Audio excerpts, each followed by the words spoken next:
Hello, fellas and ladies. It be about that times to end the year. 2025. It's in the past. Officially and legally. And what a year it's been for cinema. There's no bad years for film, but this was a good one. Whole lot of mid, granted, but the highs were high. So I don't want to do a measly top 10. I want to go more. I want to talk about so many movies. So I'm doing 20. And in that top 20 includes movies I didn't even review for the channel because I'm busy. So I'll jump right into it. First, some fun honorable mentions because I loved a lot this year. Argo, Black Bag, Blue Moon, Begonia, Die My Love, Is This Thing On, K-Pop Demon Hunters, Left-Handed Girl, Materialists, I still love that one, Mickey 17, My Father's Shadow, A Poet, Resurrection, Splitsville, Twinless. So starting off at number 20, after careful deliberation and also tracking everything I've seen all year on my Letterboxd. At number 20 is Friendship. As a long lover of Tim Robinson and his brand of humor, this has been a fruitful year. Chair Company wound up being one of my favorite shows of the year, but Tim Robinson leading a theatrical film was a delight to see. He is clearly this generation's funny man, and Friendship, while it wasn't written by him, but by his longtime collaborator, Andrew DeYoung, in his directorial debut, Tim Robinson's brand of pushing social insecurities to a dangerously absurd level is showcased through the lens of male friendship. As Tim Robinson's Craig is infatuated friendship with Austin, played by an uncharacteristically subtly hilarious Paul Rudd, drives him to do things that are too ridiculous to fathom. It would be so easy, and I mean so easy, to chalk Friendship up to a feature-length I Think You Should Leave sketch, partly because it is an absolute hoot and made me laugh consistently, and like the best Tim Robinson material, it's quotable as hell. The amount of times I've said the phrases, "There's a new Marvel, it's supposed to be nuts," or "Stop squeezing him, you're gonna pop him," since I saw the film at TIFF in 2024, is infringing on copyright infringement. But Andrew DeYoung grants this film an almost David Lynch-esque level of unease. The way the film is shot and edited, it breaks whatever idea that this is nothing but a long sketch. Despite having that sense of humor, I'm not saying it's the most profound film in the world, but there was something oddly interesting about the approach to male friendships, maybe even to a wider degree, tapping into the male loneliness epidemic in a subtle way that I found grossly familiar. Male loneliness is an isolating feeling, and men tend to act out in ways that are inhumane when things don't seem right. And Friendship does that in a way that doesn't go after obvious toxicity, but through studying the absurdity of Tim Robinson's behavior, and getting to witness that in hilarious fashion is something we should also experience, if not just for that hilarious trip sequence.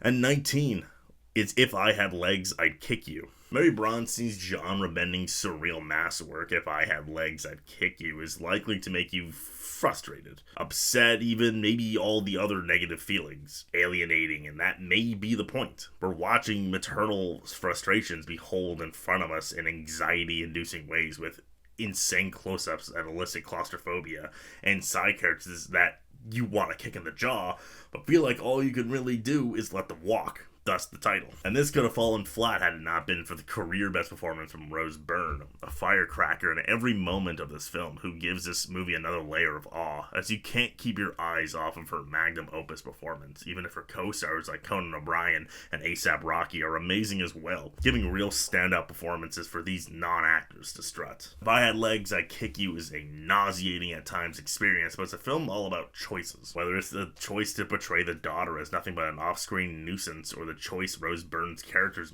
Linda makes that seem impulsive and reckless. Mary Bronstein's character's study of a woman trapped under the endless weight of maternal distress wants to challenge audiences and their perception of this person, and she succeeds in getting us into this bizarre headspace.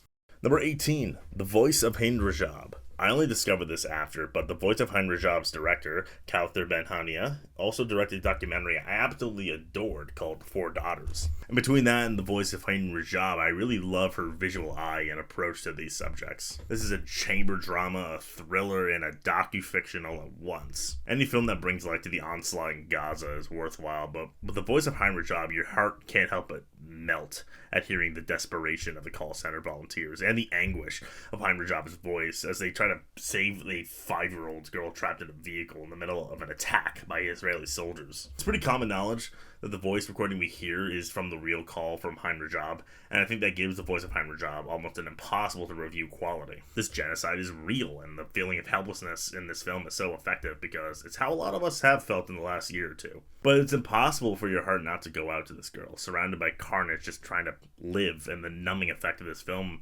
comes in the face of an outstanding ensemble who portray this feeling of just desperation so achingly well. This is a hard watch for sure, but one that I think should be seen by all, if not as another and more, personal reminder of what's actually being taken place in this atrocity. At number 17, we got Little Amelie, or The Character of Rain, unquestionably my favorite animated film of 2025. I saw Little Amelie, or The Character of Rain, the back half of TIFF, and, running out of fumes at that point. This was just a bolt of energy. Just from a visual standpoint, the film is beautiful. It has this vibrant, hand-drawn aesthetic that makes every color pop gorgeously. The characters are super memorable in the design. The movie is all from the perspective of a baby living life as a Belgian family living in post-war Japan. It's a wondrous type of coming-of-age story. Again, this is all the perspective of a baby, so cuteness is in store. But the type of coming of age that comes with, that type of adolescence, especially as we see her form a bond with a neighboring babysitter. It's directed by Mali Valade and Leanne Chauhan. Little Amelie, the character of Rain, explores a person's love of life, the first feeling we assume Amelie has ever had for life. There's beauty all over this film as innocence turns to fantasy, and despite being just over an hour long, it covers a lot of profound ground. I got some well-earned tears from this one, and the best cry you can get from a work of art is one that derives from inherent joy. And Little Amelie, the character of Rain, delivers those in beautiful package. Number 16, Frankenstein. Guillermo del Toro is just one of those filmmakers that I can't help but be on his wavelength. I know his flaws, and yet I always vibe with him. And Frankenstein is another film of his, warts and all, that I fell hard for. The scope of this is, of course, magnificent. Guillermo del Toro and his team always make worlds that feel grandiose, and that's seen in the way the period is built with the fantasy elements here. And as much as it's been criticized, I really love the cinematography and the tone it's set for the film. Adapting Mary Shelley's novel is a task that's been done to death, but in many ways this feels almost like the definitive adaptation. First half being driven by Dr. Frankenstein's ego, played delightfully by Oscar Isaac, before the real star of Guillermo del Toro's vision comes alive in the creatures part of the film. Beyond Jacob Elordi's transformation, him and Guillermo del Toro craft this character as the focal point for his vision of man versus monster and beauty and bloodshed. Jacob Elordi plays a creature with such a wonderful childlike innocence and full body commitment, and with that we get a gorgeous journey of finding purpose when we have no choice but to live amongst cruelty on the planet. I love Guillermo del Toro's commitment to the tale and not succumbing to tropes of your typical Frankenstein story. This is by no means Guillermo del Toro's masterpiece, but it is a perfect film to encapsulate the master's career, showcasing what he does best. At number 15, we got Wake Up Dead Man. Rian Johnson should never stop making these movies. Although, much like with James Cameron with Avatar, I am excited to see him try something else and then come back to it. Wake Up Dead Man continues to show that Rian Johnson has no desire to phone it in with these Benoit Blanc mysteries. Not just with form, as each of these films are entirely different, aside from being murder mysteries with Daniel Craig, but with themes and tone. Wake Up Dead Man comes close to matching the genius of the first Knives Out, in my opinion, with its darker, gothic tone, while still holding on to its sense of humor. It made me second guess a whole lot. Yeah, I kinda had a feeling who the killer was beforehand, but it went down so many massive left turns. At some point I lost all sense of understanding before all coming together in satisfying fashion. A part of me wonders how this would have fared on its own, as it takes a profound look at secularism and the way radicalization tends to come as a result of taking advantage of people's faith. That's a crux of Wake Up Dead Man. Josh O'Connor's father Judd scoring off against Josh Brolin's cult of personality and Daniel Craig's lack of belief. It winds up being a ton of fun, yes, but also strangely deep. It could have been better utilized, but I love the ensemble still, and I don't care. Wake Up Dead Man caught me off guard in many ways, both mystery-wise, but also thematically. At number 14, The Naked Gun. Fuck yeah, dude. Fuck yeah, The Naked Gun. Directed by Akiva Schaffer, The Naked Gun is perfect. I knew what I wanted out of a Naked Gun reboot, and it delivered in spades. It made me laugh harder than any movie this year and in quite some time.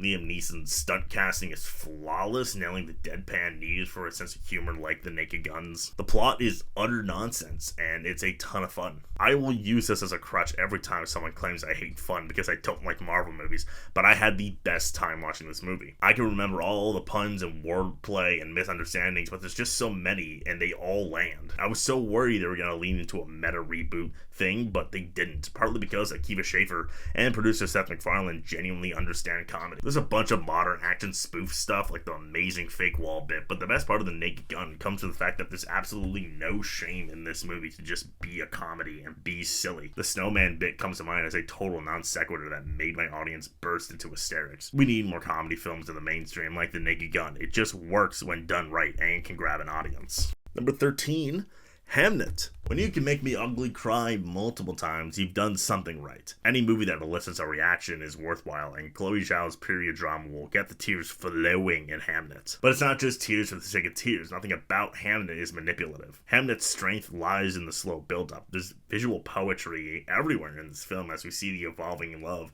of Agnes and William Shakespeare, played by two of the year's best performances in Jessie Buckley and Paul Mescal, and the joy of the family they build. There's a soft beauty here, partly due to the texture cinematography from Lucas Zoll, but because of the promise of the family that bond that seems to close up old wounds. And then tragedy strikes while showcasing an outstanding child performance from Jacoby Jupe. The wall seems to crumble into darkness for this family, and while these moments are pure devastation, it eventually makes way for a type of relief that can only come from a true artist like Chloe Zhao, who knows how to balance tragedy with the small reliefs of nature and art as a form of healing. If you haven't seen this yet, it goes without saying, bring tissues, because tears, not because of jerking off, unless you're like a terrible guy. Number 12, sentimental value. Joachim Trier following up his sneak hit The Worst Person in the World with another collaboration with Renata Reinsve. Joachim Trier amazing at examining the small complexity of people not sure what they're doing in the world, and sentimental value is a natural next step in that journey. A second viewing has done wonders for my feelings on this film, and I think that makes sense. The movie is dealing with so many layers of characters and details and themes, whether it's art, its ability to heal, or the human capability to actually reconcile, and the trauma that gets passed down generation to generation, and all that is done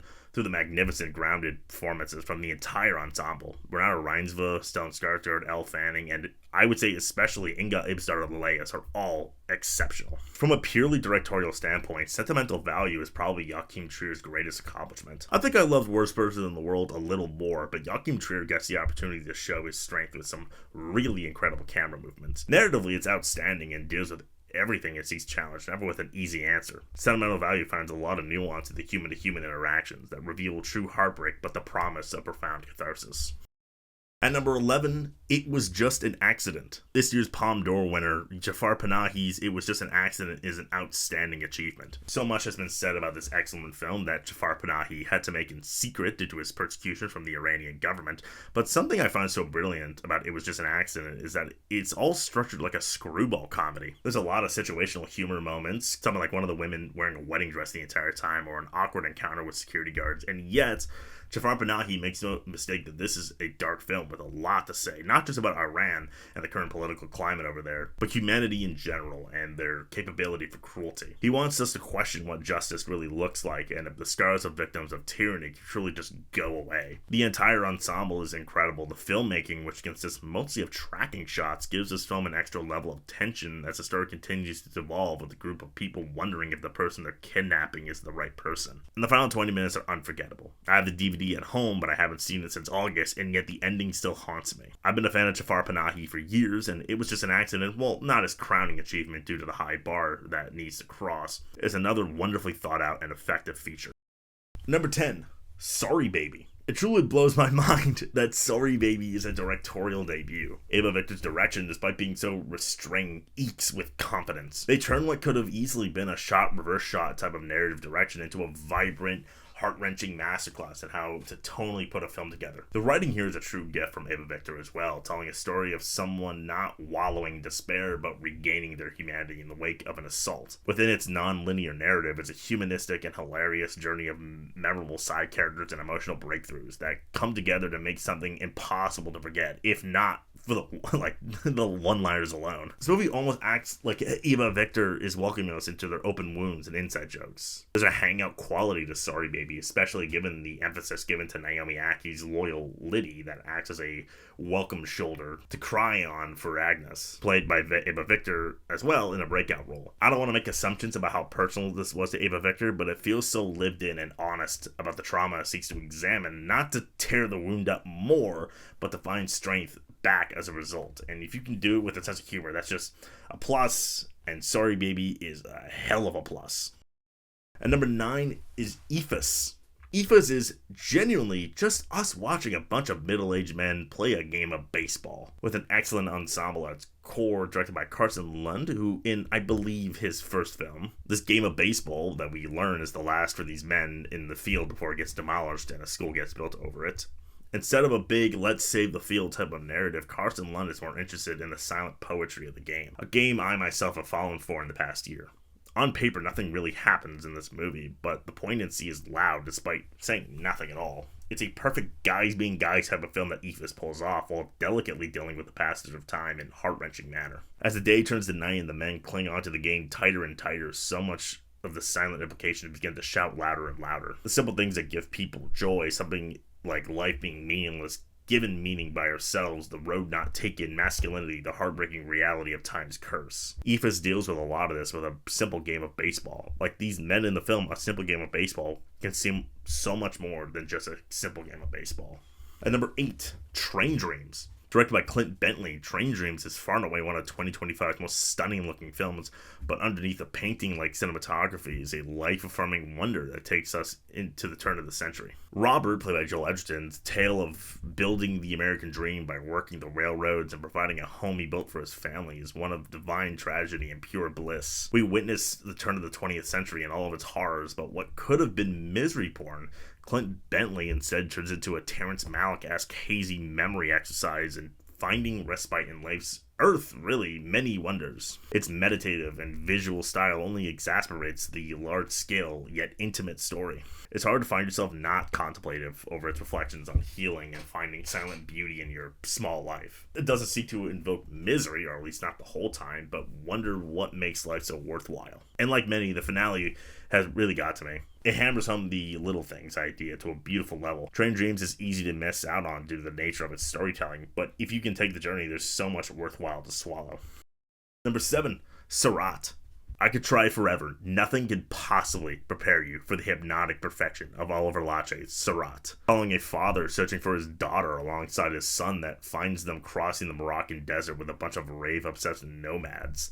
Initially, there's a meditation to Seurat that feels so delightful. There's an existential profundity that Seurat provides through these memorable cast of characters, and each interaction brings on a new wave of examination. People who seemingly live life on a carefree basis and welcome it, but carry deep sorrow, and the direction, cinematography, and kick-ass score carry this movie from ever being too slow to bear. But by the second half, all hell breaks loose, and Seurat turns into a heart-popping terror. I won't bother to give anything away, except to say if they ever wanted to release this movie at IMAX, they could honestly kill somebody. My eyes were both simultaneously peeled to the screen while also wanting to look away so badly. It's like a rave itself, a potentially meaningless sensory overload, except Seurat revels in the meaningless, and dares to make you sit with how much terror you felt with no resolution. Seurat is the type of experience you have to see to believe, and I'm also too afraid to see it again. Number 6, The Secret Agent. In the wake of I'm Still Here, Brazil's tragic history, namely the horrid dictatorship in the 70s, has got a lot of attention. Kleber Mendonça Filho decides to direct his attention towards this, as the secret agent puts it, time of great mischief, into a film that almost reeks of swagger, all permeating with deep love for the Brazilian culture. Not just with the writing that shows resiliency in the wake of casual corruption, but in the bright, sun-dripped look at the landscape. We see the police act as gangsters, but still find room to find community in places such as the movie theater. And Wagner Moura's collective performance gives so much weight to all of that as the focal point of retaining humanity in the wake of terror. Secret Agent takes a patient amount of time to reveal itself, as it seeks to soak in Brazil's beauty before diving into the crux of Wagner Moura's story. But it honestly didn't bother me. It's dense, but when it creeps up on you, it's not a relief.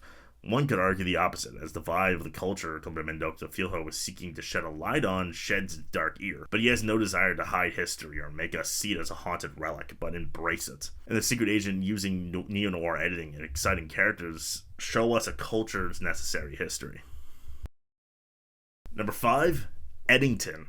Controversial one, but I do believe in time Eddington will be a staple of cinema, at least for the 2020s, as we look further into Trumpism. Directed by Ari Aster, this COVID-era Western doesn't want to solely judge, although this is a very mean-spirited film, but examine a mindset that was built up like Jenga blocks that collapsed into hysteria in this time. Joaquin Phoenix gives one of his best performances to date as a sheriff running for mayor, falling down a rabbit hole of right-wing mindsets. Eddington recalls the uncomfortable era of the pandemic with a genre spin, not just to say, remember when we had to line up to get groceries, but to wonder if this was the breaking point, if this was when we dug a hole we couldn't get out of. Politically, Eddington isn't entirely one-sided, but it recognizes how we've become so hostile, how well-meaning, if not misguided, people like Joaquin Phoenix's Joe can steer so off the map. And Ari Aster uses the town of Eddington to show how far we veered. Not to say this political affiliation is wrong, but to say if politics and social media have turned people into animals. If not accidentally, Ari Aster painted a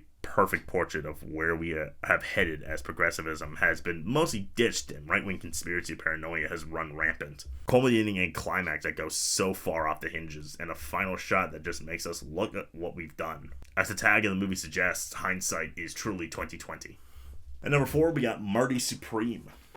I fucking love the Safdies, even romantically. I like the Smashing Machine more than most, but it's clear that of the two, Josh Safdie wins. Another brilliant character study of a sleazy scumbag after a high and burning everyone down in the process. At the center of that is Timothée Chalamet giving a career performance with gravitas and fast-talking grindiness. Carries this film with an exhilarating edge, watching Marty do stupid thing after stupid thing, but with a sense of humor and a naive drive that's so quintessentially young people. It can feel aimless at times to go from side quest to side quest, but the ends justify the means. Marty Supreme's climax is as pulse-pounding as it is frustrating, a Josh Safdie staple at this point alongside his co-writer Ronald Bronstein. But when it happens, it all comes together in glorious fashion, so much so that a rewatch made everything feel tighter. We have no choice but to examine Marty and the things he's done and ask what it was all for, and with that we get an exciting but tragic portrait of the idea of American exceptionalism and the pride of a gifted young man not knowing the difference between ambition and just plain stupidity. And Marty Supreme pulled it off with energy and brilliant writing.